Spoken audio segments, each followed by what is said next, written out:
When we created Emporium to create awareness and sales opportunities for Philippine-made products, services, and investments in the U.S. market, three words came to mind, and they just happen to all start with the letter E, just for the sake of making sure you remember what they are. They're empower, elevate, and educate.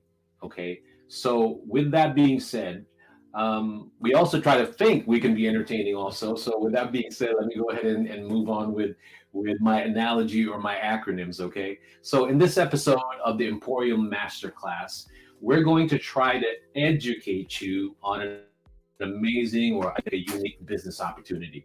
Now, this business opportunity is not just about making money, even though technically that is a pretty important factor of it. Okay, it's important. The end goal is to create another exciting way to distribute and mainstream Philippine-made products in the U.S. market. And also, we're always trying to figure out, we're obsessing about how to do this and develop this way, this in a unique way, having these ways be cost efficient, sustainable, and again, let's not forget, potentially profitable. We'd like to educate you on the potential of vending machines. Vending machines packed full of Philippine-made products. Imagine that, people, throughout the United States. Vending machines where people can easily get access to. It's cost efficient, and a lot of people can technically own these things. Okay, so in this episode, we just want to give you sort of generalized comments, perspectives on all the things that we're doing to create this method in which to go ahead and create this opportunity for Philippine-made products. Okay, and also now let me go ahead and let me bring on the person that's going to help me discuss it. We're just going to have a conversation about all the different ways that a vending machine can potentially be an amazing business opportunity for anyone out there interested in creating a side hustle, become an entrepreneur, or just love supporting Philippine-made products. Okay, so let me introduce the person I'm going to have this discussion with, who's going to educate us on the whole thing about vending machine for Philippine-made products. Now, let me go ahead and give you his background. He is a digital marketing pioneer, an AI empowered marketer, a CMO, a chat prompt engineer, blockchain, smart contract, NFT, Web3 enthusiast. All of that sounds amazing, right? But you know what? I'm impressed by that, but I'm not as impressed as I am with the other side of this individual. He's all of that, I have to admit. All you have to do is go to his LinkedIn profile, Facebook. He does all of these amazing things. But what I'm excited about it, and what made me want to try to collaborate with this gentleman, is that he has this true spirit of collaboration. Okay, he loves his Filipino heritage, and also I think he's a lifelong marketing student. But most of all, what I like about him is that he has a way or style of creating awareness for all things Filipino, not only just in the US, I basically globally. So please try to, well, I know you can't give me a big round of applause, but please welcome. I like to think he's amazing because he's all over the place in terms of all the things that he creates. Please welcome Rayson Esquejo of Rayson Media. Rayson! Oop, you're muted. Hold on. There you go. I had to unmute you, my friend. Hey, how's it going? Thank you for having me today. Let's tell the story, obviously, because I like telling the stories of why you're in the car. You're usually at home. So before you get into who you are, we had a little bit of a miscommunication. I like being true to the audience, because at the end of the day, he is a busy guy. He does so much, but he's in his car because we sort of had him. So right now he's somewhere in downtown LA, and I told him, just kind of pick a nice spot in downtown LA. Yeah, I mean, I think we had a miscommunication. I as a person who likes physical interaction, in a sense, I'm kind of old school in that way, was trying to go meet up with you.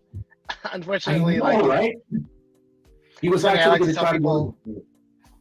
Yeah, I was trying to go to Emporium. Yeah, I know, right? I would have loved to have been there, but at the end, we did make that happen. So we'll make that happen next time. So please let the audience know.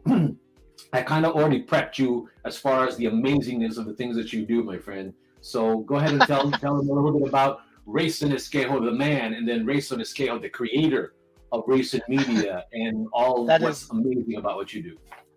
that is a thank you for such a grandiose intro. So my name is No? Rayson. I am a kid from the San Fernando Valley here in the valley next to Los Angeles.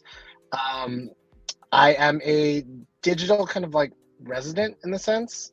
I am a guy that when social media started getting around and started becoming more popular, became a social media marketer, even though that was kind of like not a thing that people were doing. I've been doing it now for the past 18 years. I used to run the social media department for a movie studio called Open Road Films. Jumped off of that and started working, like trying to get back to the community in the sense for the Filipino community here in Los Angeles by creating different kind of experiential people that indulge in the Filipino culture. In 2017 and 2018, me and one of my friends threw a food festival for Filipino food called Eat Play Move in Eagle Rock, and it had a really good turnout, and which was a really good signal for me to kind of dive back into this and kind of open it up to everyone in Los Angeles to kind of dive into the Filipino community. Um, from there, we were going to throw another one, and then pandemic happened. We pivoted. We created this thing in downtown Los Angeles that happens more frequently called the Field Market. If you haven't been down to the Field Market, we have another one coming up in June as well as in April. So come out and check out what we're doing. We're trying to revitalize the Filipino small businesses and expose them to the larger communities here in Los Angeles and the world, maybe. Oh, you are muted. Yeah, my wife likes that button. I think she's the one who mutes me. I'm just kidding. Rayson, you're understating the importance or the impact of those events that you did. You created like Manila District. You co-founded that, and hopefully that becomes sort of a staple. And I think it should be because you're introducing, and that's what I like about you. Like I said, you have a different style. Whoever you associate with, you have a different style of promoting the culture in a different perspective. Doing this for a while, I've seen different styles. I'm not going to mention what, but the reality is that I like your style. You're able to have a lot of people relate and connect to the Filipino market or the Filipino community in the mainstream, and I think that's the best for whatever we're doing in terms of not only introducing the culture but the product. So, with that being said, let's go ahead and move on to this idea that you had. I want to know Yes. exactly how did you come up with the idea, not because it's a new idea of vending machine, but the idea of packing the Philippine products into a vending machine here in the U.S. market. So why don't we start with that? Well, it's like again, it's not a new idea.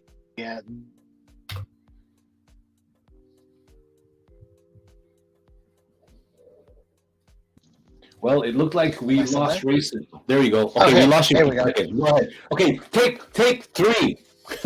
Go ahead. Okay, so then, um, it's not a new idea.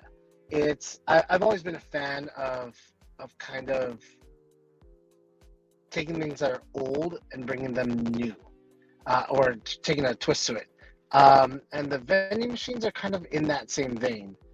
Um, Having a vending machine kind of accesses several different things. So the thought process behind it is this: is that how do we deliver Philippine products to a larger market more efficiently? And one of those thought processes was throwing a food festival. In our first initial food festival, we had over 25,000 people, and they're just loving this stuff. The second thought was, we throw it more frequently in frequency, and which was the field market, where lots of people had the opportunity to go more often to experience this kind of like Filipino culture kind of through food. Vending machines is kind of the next kind of evolution of that. How do you get them in multiple places and kind of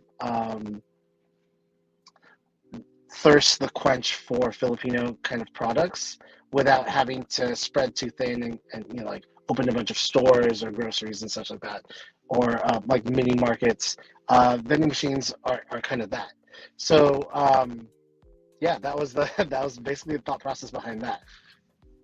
You know, when I first heard about that, when I first reached out there, I remember, we were having coffee at Starbucks, and we didn't really discuss it until one day you sent me a flyer that it blew my mind, because I was sort of like, maybe I was putting it out in the universe, and here you were already created this thing. Because when you think about it, I'm a big fan of that, right? I threw it out there, and I'm thinking somebody's going to come up with it. Somebody has to come up with it. And it's not that you just came up with the idea, but you actually did a lot of the legwork already. You did all the things you need to do. You have the proper context. And I like the thought process, because at the end of the day, it's very, the whole idea of a vending machine, it's affordable, it's unique, and we'll get more into that. But I just wanted to reiterate what you just said, because your whole thought process is, how do you do it efficiently? How do you do it cost effectively? And again, we'll get into that a little bit later.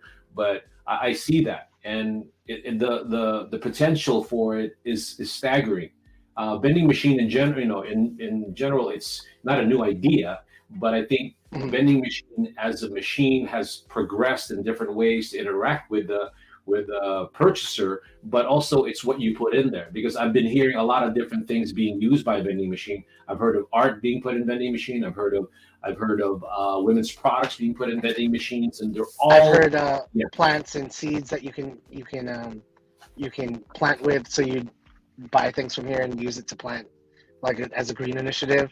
It's kind of like thematic vending machines. Have lots of use to them, but I have yet to see a kind of like unified marketing front to cohesively put together a bunch of vending machines with a cultural, like thematic theme to it.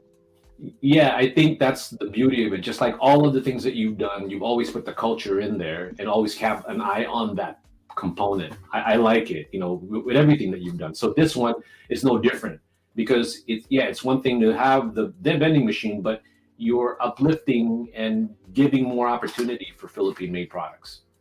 Right, and it's especially here in Los Angeles, it's helped really like refine that perspective on things. Like I'm a American-born Filipino, but I go to the Philippines like once a year to visit family. So I kind of have that duality of like that perspective. But growing up with not primarily like all Filipinos around me, I have a lot of friends who are not Filipino who I love to introduce the culture to. And this is kind of like the same kind of extension of the arm to everyone else. Like there are more Filipinos in Los Angeles than there are in any other area outside of the Philippines. So the concentration here is the largest. So it's kind of like the exposure of this kind of stuff is around, since there's so many Filipinos around here. And like it's never been like put up front to be like, hey, look at this, try this. I know a lot of like people that I know try to introduce it to everyone, as well as like like what food festivals and what are integrated, like ube shakes and stuff like that in burger places. But this is a natural step to trying to get people into like how they eat Asian snacks in general. Mm-hmm. And that's probably going to lead me to the next section of our discussion. But to sort of cap off this part of it, how did the vending machine idea came about? Again, it's the style. It's the way you're entering people's consciousness. At the end of the day, vending machine, that's common, meaning like people know what that is. They're familiar with it. It's not like they're going to go to it. What's that? What do you do with that thing? It's not like that. So right away, they're going to go and they're going to be curious. And again, you're slowly incorporating that into the psyche or the awareness of the people, and the potential of it having to be in different places without putting up a huge, humongous building or whatever. It is going to be sort of fun, at least in my eyes, trying to build that consciousness through with these interesting machines. And I know you have a lot of interesting machines, new and used, to do that. Different versions. So with that being said, it's an idea of advertising. Advertising is repetition, right? Like the goal is to get people to remember something, in advertising. So that's why frequency is so important, because you forget some like 80 something percent of what you see throughout the day. But if you Mhm. had a variety and a vast amount of these kind of culturally Filipino themed vending machines, people start to normalize it, especially when it coincides with something that they're already familiar with. It's Yeah. funny, like when we did Eat Play Move, people were like, "Oh, what's that? An ube donut?" Well, I know what donuts are. I like donuts, so maybe I'll try this. So it's like that. It's like the toe dip in for a lot of people. Like, oh, like, yeah, that's a Filipino vending machine. That's the goal. Is that people are like, yeah, that's a Filipino food vending machine. You guys don't have that? Boom. Yeah, I'm telling you, boom. That's how I look at it. Like, boom, like right in your face. You don't need to be surprised what the heck it is. You already know what it is. You're just going to be curious at the end of the day. So I said I was going to cap off the section, but before we do that, I want to show the flyer so that we can refer to it back and forth. But let me go ahead and show the flyer, the one pager that the people might be interested in receiving. And if you are watching this and you want to receive it, go ahead and message Emporium and I'll send you, this flyer that Rayson created. Okay, so let me go ahead and share that. So there you go, Rayson. You want to go ahead and maybe explain what's on here? Yeah, it's kind of just like a one pager overview of like what kind of like this, like, I'm calling it a fulfilled outpost, because it's kind of like we have the filled market, which is it's a kind of a play on words, where it's Filipino led. This is kind of like a full of Filipino led products. Yeah. So it's kind of like a tie-in both for the Filipino community to have something around it, like for them, as well as a outpost for people to try products that they never ever heard of before. Like, it's funny. I had a friend that came in from Tennessee, and he's like, "I want to go to one of these Filipino groceries because I want to bring some snacks home for my family." And he bought ube pancake mix. He bought like boy bawang. He's like, "What are these? These are like garlic nuts or something." I was like, "Kind of. You should try Yeah. them." And he tried it, and he's like, "This is amazing. Where do I get more of this?" And I was like, "Come back to California." But like, see, that's often the question, is like, where do I get this? I want to normalize that. That's the whole goal there. Build a community around these kind of things that we can also use to unify not only the Filipino American community, but introduce it to other people into the fold. Yeah, because if you look at it, like you said in the flyer, it's 4.2 million Filipinos identifying into the United States, right? But here's my point. I think overall, I see all the Filipinos, even a small percentage of that, could be brand ambassadors of Philippine products. That's how they can introduce it. Now all they have to do is, can you imagine if all these vending machines are all over the place? Hey, you want to try some Filipino snacks? It's just right there. It's just right over there. It's just right over there. And then they can try a variety of it. And again, I'm hoping that the unifying part of what you said, the component, is like that, where we can be proud of the culture. You can be proud of these things. Not only are you promoting Philippine-made products, but you're creating livelihood and you're sort of like using that as a bite-sized information or something that people consume that really can sort of be leveraged eventually or step by step in getting to know the culture, which I love. I love it because obviously we have to admit this. You can't deny that there are certain snacks that we go, wow, only in Philippines can you have that, right? Right? Yeah, yeah.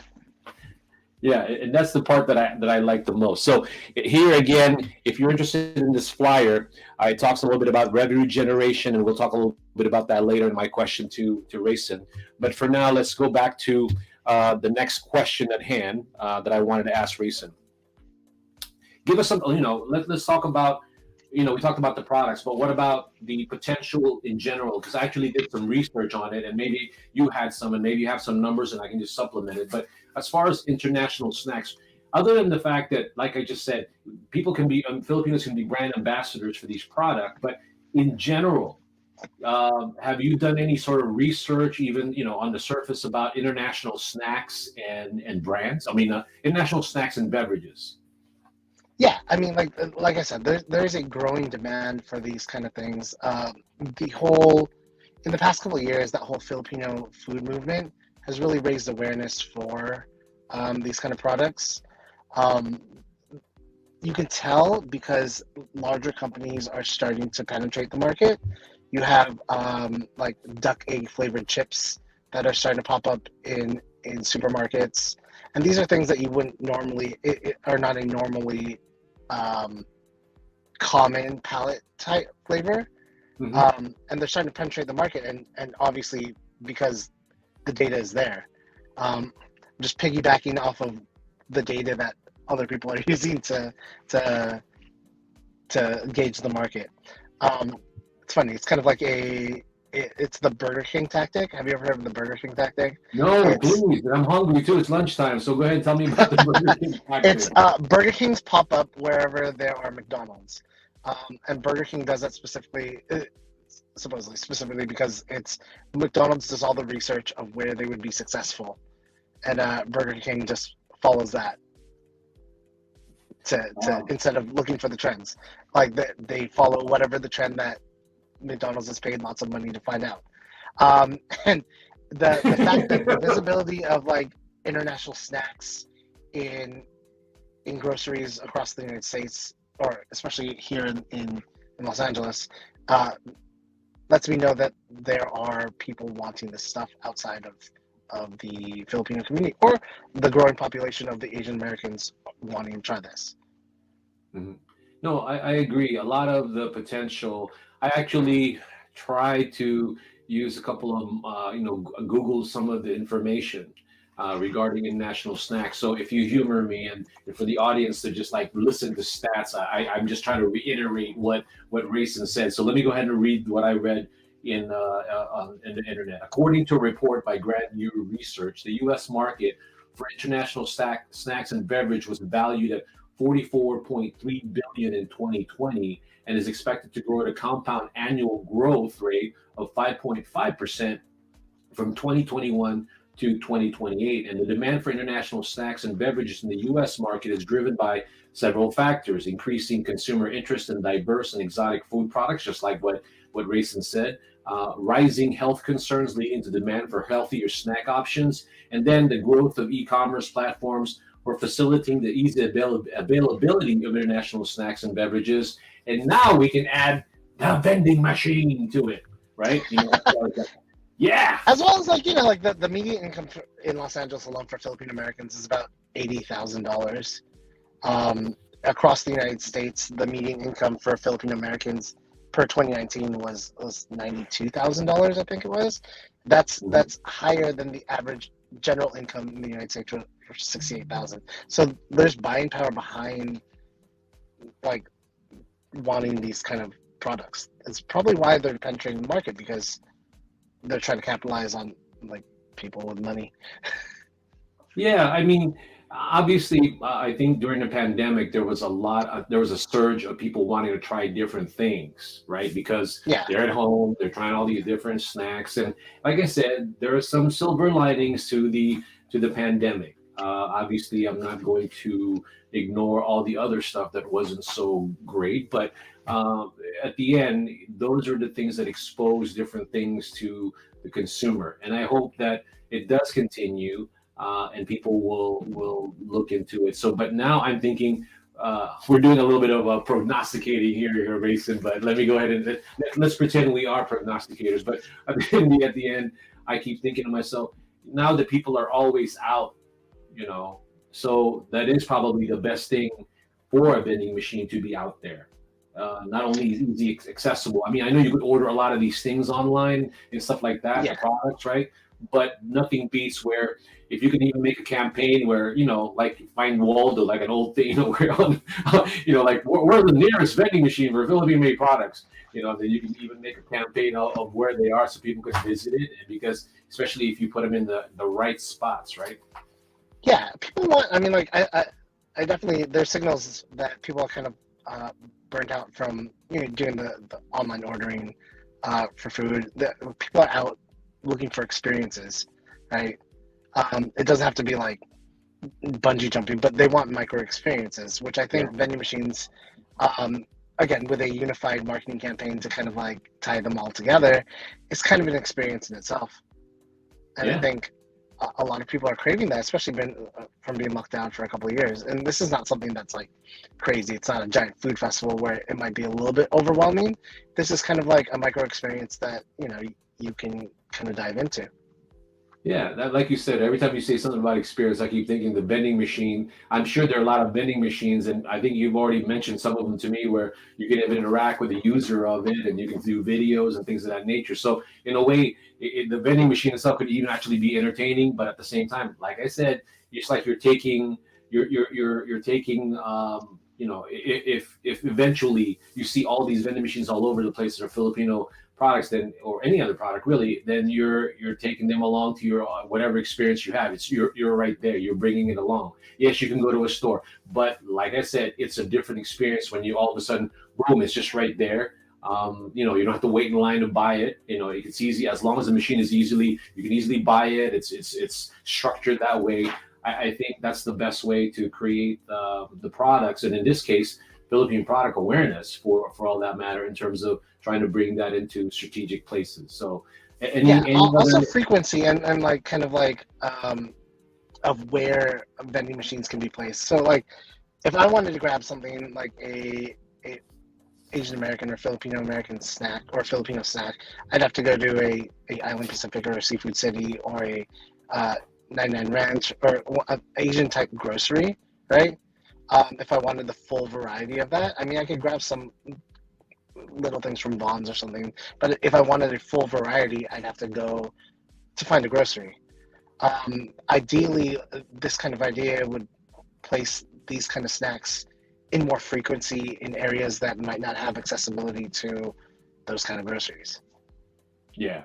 Well, to be honest with you, the versatility of a vending machine is amazing to me. Like, for example, we talked about this too. Again, I'm trying to get the audience or who watching this video for future consumption of it.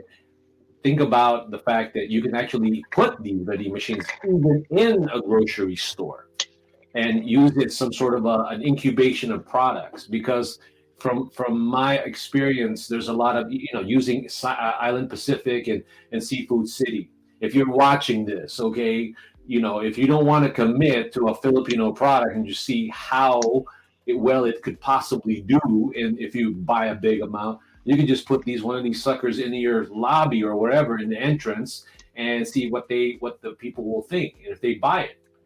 And to me, that's another method in which how to market certain products from the Philippines that eventually you might just want to test out. I don't know. What do you think, Rayson? Yeah, there's different avenues for vending machines because they're essentially like if you look at the flyer, they're outposts that traditionally you would set a vending machine and you fill the products and like whoever takes it and you get the money afterwards. But the concept here is diving a little bit more into the data of it as well as unifying it again into a campaign.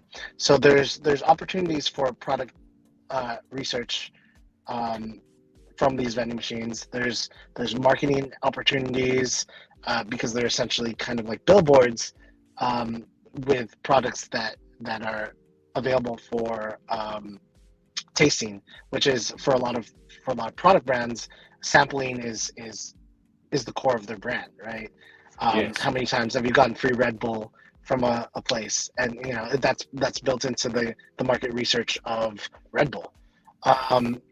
So that you can wrap these machines to create like a visibility campaign.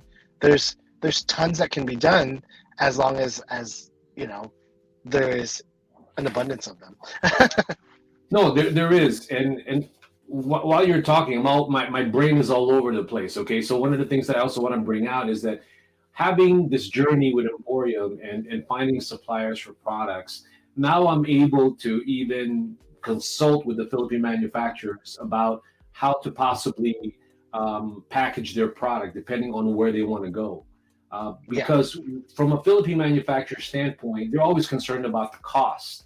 Imagine, Right. obviously, these vending machines, Rayson, they can, they can only take certain sizes of a package, right? So if you're trying to ship products from the Philippines, it's great that you can have mini versions of these packages, put them in here, and you're really saving the Philippine manufacturers the money to ship it, and you're able to bring more and have people experience it more and put it in Right. these vending machines. Right. There again, like there is a opportunity as a product manufacturer. There's an opportunity as someone who doesn't necessarily have products but wants to access that market.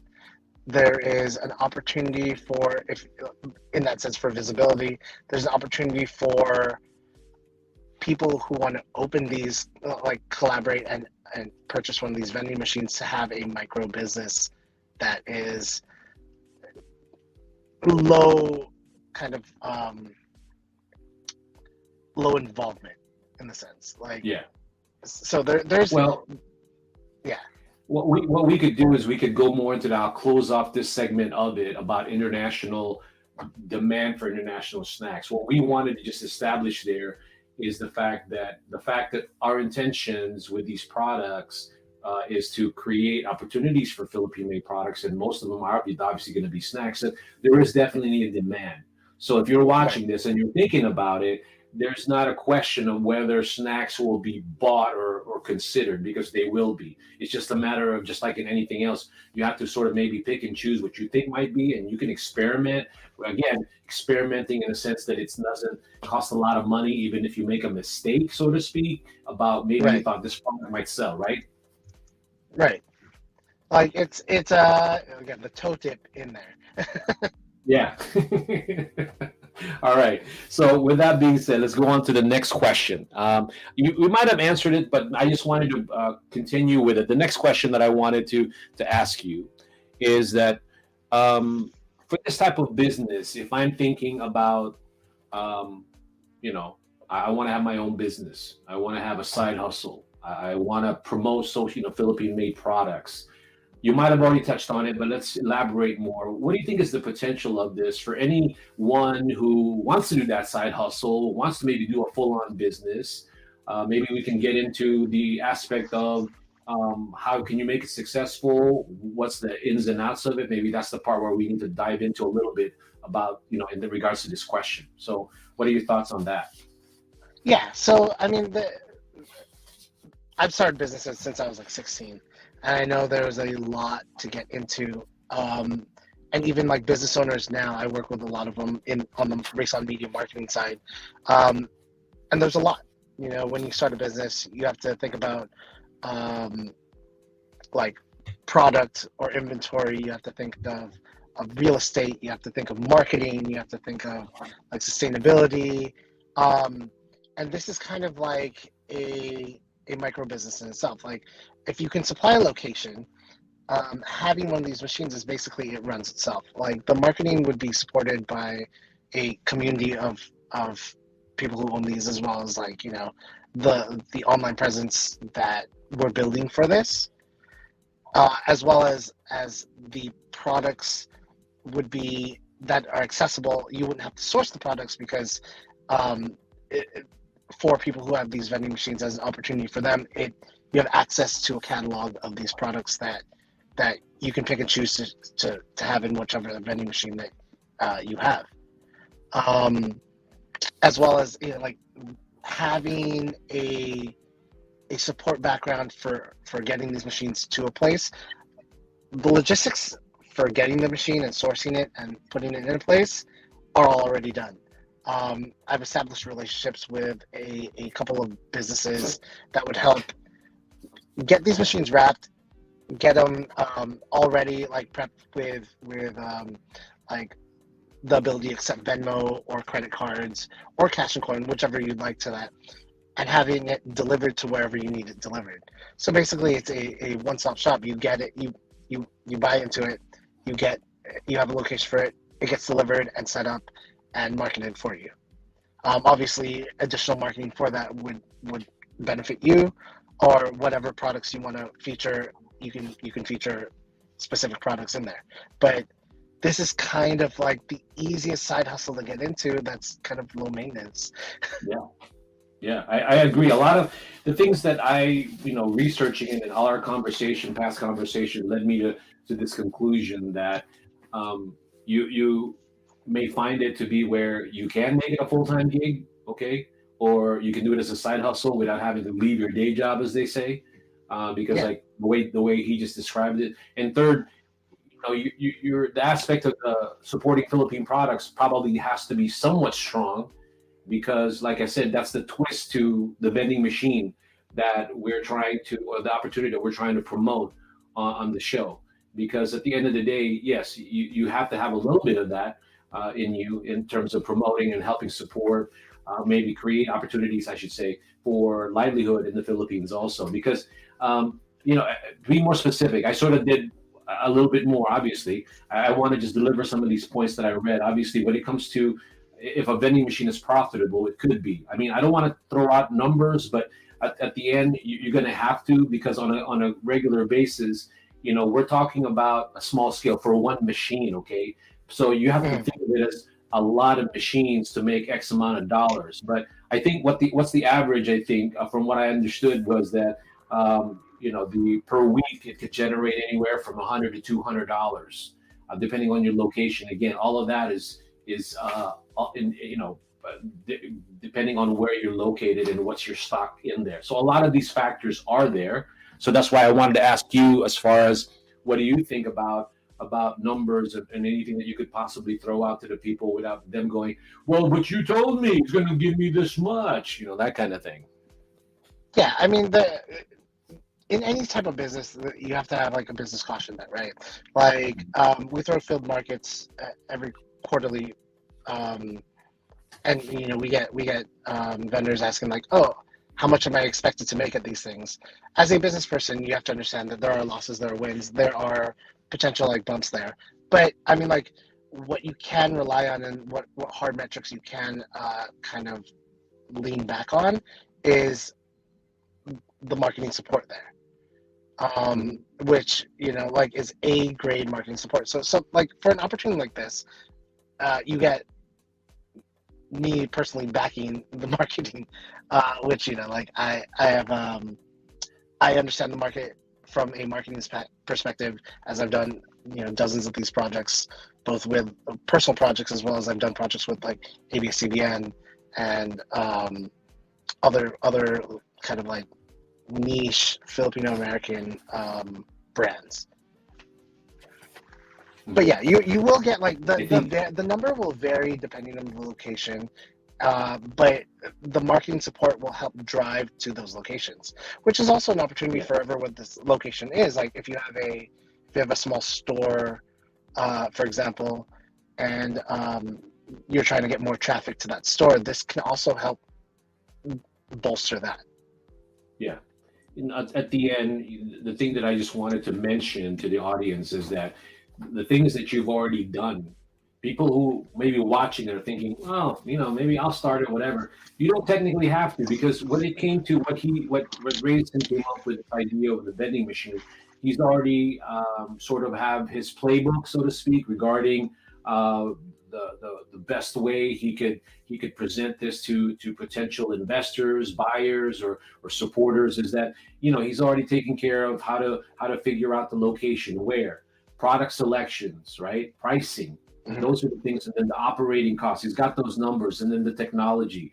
At the end, those are the factors that need to be addressed, and that's what Rayson already has put together. So that if anyone out there is interested in being a part of this community, then that is something you definitely need to message me as well as Rayson on how to put all that together, because Emporium is collaborating with Rayson Media because of this idea that this could be an amazing way to sort of marry what I've been doing with Emporium along with what Rayson's platform is all about. So again, do you agree that a lot of that, those are the things that you put together already, Rayson? Yeah, everything. I feel like everything moving forward is kind of trying to integrate Filipino American things and Filipino culture in whatever I do moving forward. And this was a natural partnership, kind of like, oh wait, when you reached out and you're like, oh, I'm kind of doing this. I was like, oh, it's kind of like a mini emporium. Yeah, no. I mean, I like to joke around about it, but it is you. That's why when you first said it to me, my friend, I got overly excited because that is what it is. Because Emporium really is that. It's people sample products, but more, instead of people going to the Emporium, now they can literally go outside and do that. So that's what I'm excited. So before we go to the next question, I just want to say hello to Ralph. Ralph made a comment. He's interested in, if it's rolled out already and he wants to check it out. So let me ask that, and then you could chime in after that, Rayson. We're working on a couple of real estate Public area locations. that would accommodate machines. That's like I said to you, we already have the numbers, the particulars, but it's always the companies buying into it. And believe me, the terms of it is very, very simple. So we're just looking for ideal places for it. And Ralph, if you already have some people that you're thinking about, that's why I asked you to go ahead and collaborate with us. So with that being said, I'll turn it over to Rayson and maybe he can answer me, add on to what I just said to you. Yeah, so like we have one in private location, and like that's kind of like just to see like it going. But like Fernand said, we're working on public locations to kind of see, beta test this out. So it's there's an opportunity here for like, oh, I want to open a vending machine, or I just want to draw more business and be a part of this. I have a spot in my shop that I want to host one of these machines, and then we'll take care of everything on the back end. Yes, a matter of fact, I added on to that we have already spoken, and I think I can say this freely. We've already spoken to the economic development side of the Philippine consulate to see if they can Mhm. help put some of these products in places that they may feel like, because it's just like what Rayson said earlier. It's a unifying of sorts. So their perspective on it is how do we promote the culture with this vending machine too? It's not just about the money. Again, I Right. always say, well, money's great, right? But at the same time, it's not just about that, because there's that component that needs to be addressed. So that's why we reached out to the consulate general in Los Angeles and spoke to a consul, and then he's probably going to try to support it and figure out a way to bring attention to Philippine products through this platform. So yeah, it's just a matter of not picking which one, but we welcome anyone out there right now. So if you have any particular place that you are thinking maybe we should put a vending machine of Philippine products, then please let us know. Again, messages for that. So do you have any comment on that, Rayson? Yeah, I mean, like if there is a location, there's definitely also an opportunity there for even more of a passive income as a rev share split. There's it's kind of this opportunity and this idea is kind of like a open book in the sense. So like if I don't want to run this vending machine, but I have my store and I have like a little space there that need and I need a plug, or I have a plug. You can just plug it in. We'll set it up and everything, and then contract out a rev share split. That is money for not doing anything. Yeah, that's what I like. It's a lazy man's thing, because here's the thing. Some people are thinking there, well, do I have to run it? I mean, technically, it's the least amount Do of I have to work that you're going refill to end up it? Do you having have to to do. like yeah, like I feel like Yeah, right. if you really are into that entrepreneurial like spirit and you really want to get your hands dirty, there's an opportunity there for this. You have a couple apartments. I have a like shop or something. I want to put these in those places. I Yeah. know someone who owns a laundry machine or a laundromat that would probably be really cool to have this. But there's an opportunity there if it's like I don't really want to refill stock things. I just kind of want to support it by having it in my shop, and I want to make some money off of it. There is an opportunity there for that. Yeah. You see, so either way, whether you be the landlord, so to speak, of the machine, or you're just wanting to have the machine, the thing that the next question is, what are some of the steps in starting a vending machine with business with a Philippine product twist? To me, like I said, Rayson already has done that. So if you want to go ahead and discuss that, and maybe you even just have a suggestion, maybe you don't want a business or anything, but you just believe in what we're trying to do here. Maybe you can go ahead and reach out to one of us and let us know where we can put the machine. But at the end of the day, if you feel like this is something that you want to explore, like I've always said, Emporium, and I think Racing is the same. Collaboration is the key to a lot of these things. It's not just for your own self interest, but also again, how do we create more awareness, generally speaking, for Philippine-made products? And this is the type of platform that we could go into. So, Rayson, what do you think about that? Yeah, I mean, like this is like I agree with you. This is the platform for that. If we want to get in the masses, again, like it's all about repetition. It's all about frequency. Um, if you don't want to get like into the minutia of all that, this is a perfect opportunity. Yeah, Um, yeah, if you want to adjust the questions, because there are a number of different steps to starting something like this. Um, but if you again, like other people have businesses that they have to run, they have to do their own kind of thing. This and you want to support this, there is a opportunity there. what I like about what we're doing here is that you bring in the technical, the background side, the marketing side of the vending machine, right?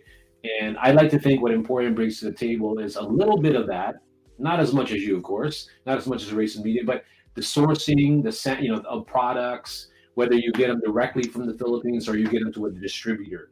So that aspect of it, because that's really what makes this interesting, whether you thought about vending machine as a whole or just like a twist. um, it's compelling. I asked my son just this morning. He's 23. I lost track, right? He's 23, and I told him, "What do you think?" And he says, "Yeah, that actually is an interesting idea because he's never seen one. He's never seen one Right. like that." And that's why, if you're interested in getting the details of it, the step by step, Rayson already has done that already.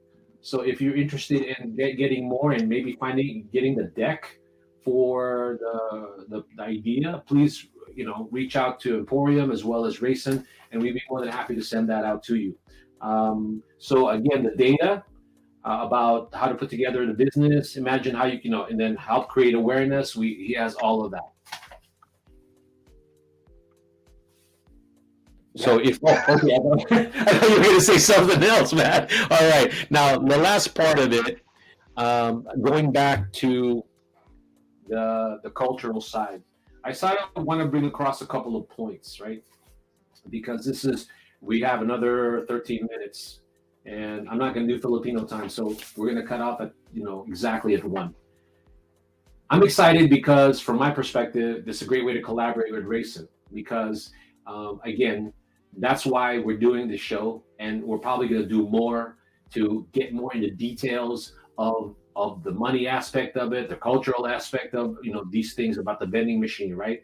And doing future master classes like what we're doing now. Now, the vending machine, not a true, sort of summarized. It's not a original concept, but what makes it unique is the way we supply the product. So that's where, if you've ever wanted to supply it with interesting products from the Philippines, something that you can't find here, but that's not exactly Seafood City, this is a time to want to do that. You just need a machine, right? And then Mhm. if you are interested in creating, like figuring out how to bring products, that's where Emporium comes in. Also, will teach you how to source, ship, and sell.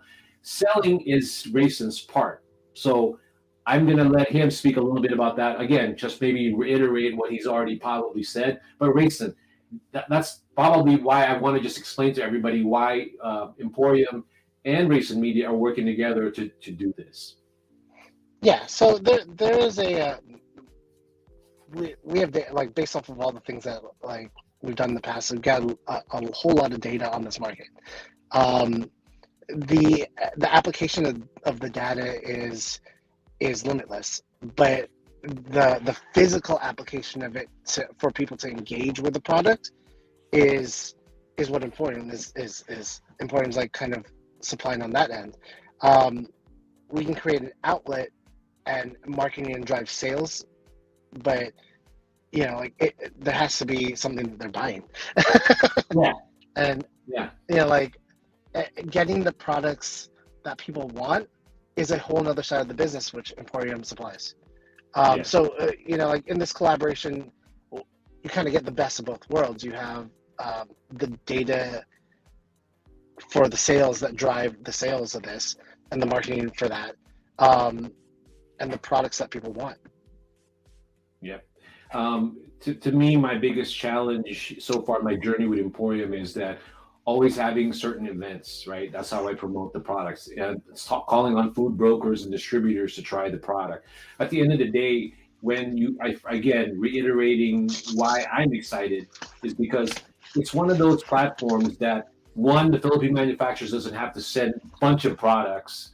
It's just a matter of, okay, sending X amount of dollars. But it's all about also how practical really is that to a certain degree, right? Yeah.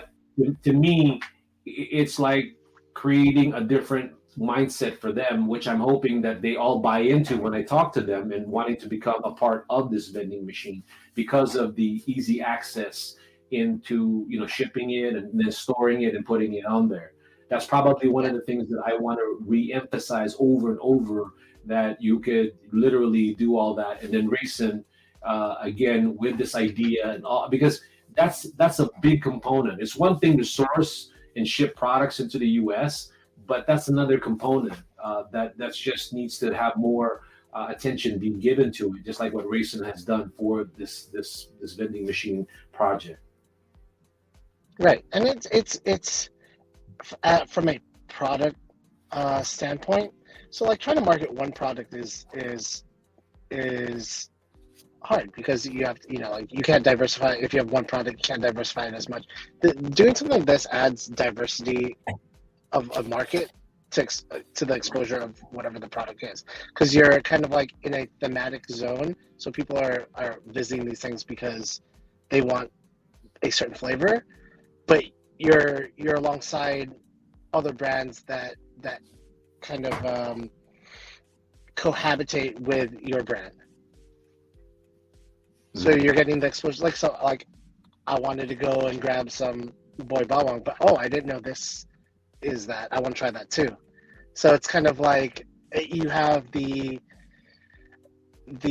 ability to utilize other people's brand names in one sense, as well as the brand of the vending machines themselves.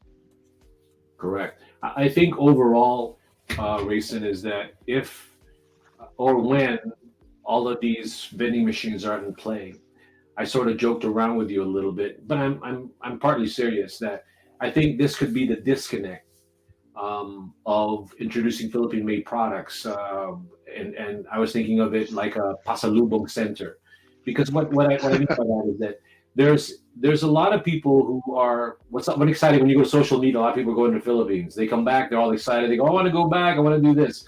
So when I hear that, they also mention, well, I can't find this particular product in the U.S. And I know it's big there, but it's not here.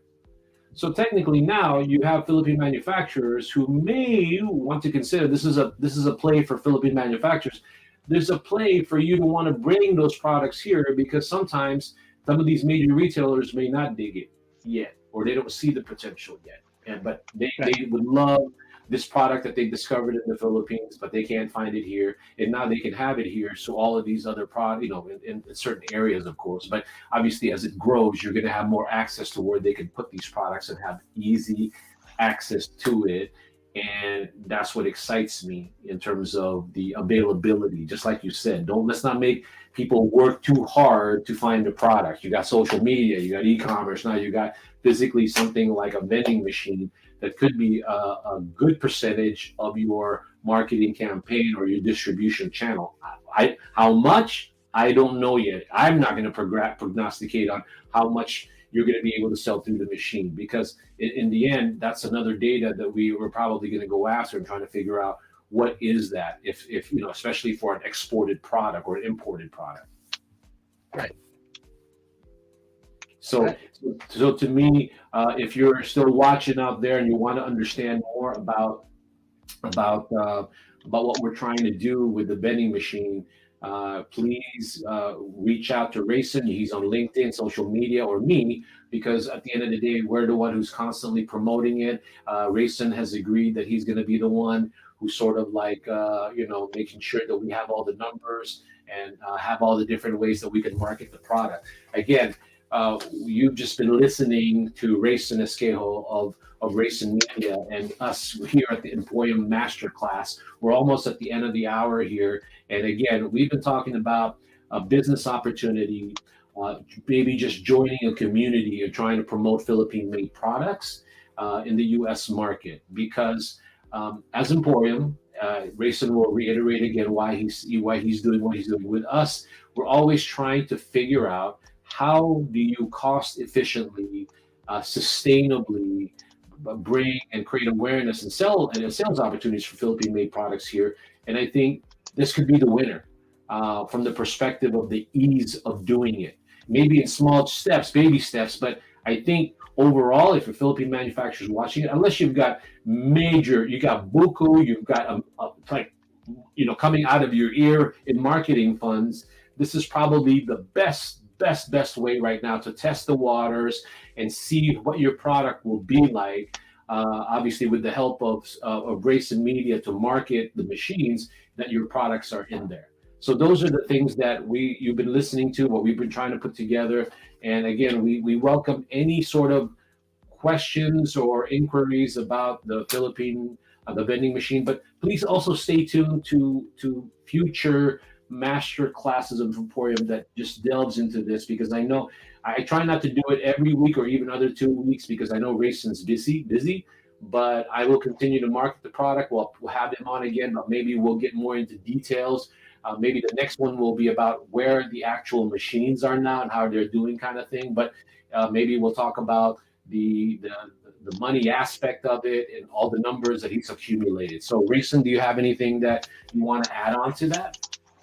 No, I'm just really excited, like, that we're documenting the initial kind of like onset of this project, and to see where it goes from here.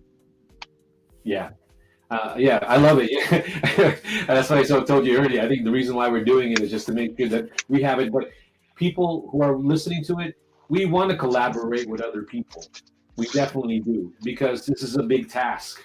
Not only if you join the community and trying to get the word out, if you have any referrals to where maybe the machine could be at, or you're still curious about really the numbers associated with what potentially you could make and what can you put in the products, all that stuff, we definitely are here for you. So if there's a plug or maybe there's something that Rayson wants to say, hey, Rayson, I know that we're going to go ahead and take in a couple more minutes, but let's talk about really quick about some of your projects that are coming up. I know you're doing something potentially with the Consul General. No, yes?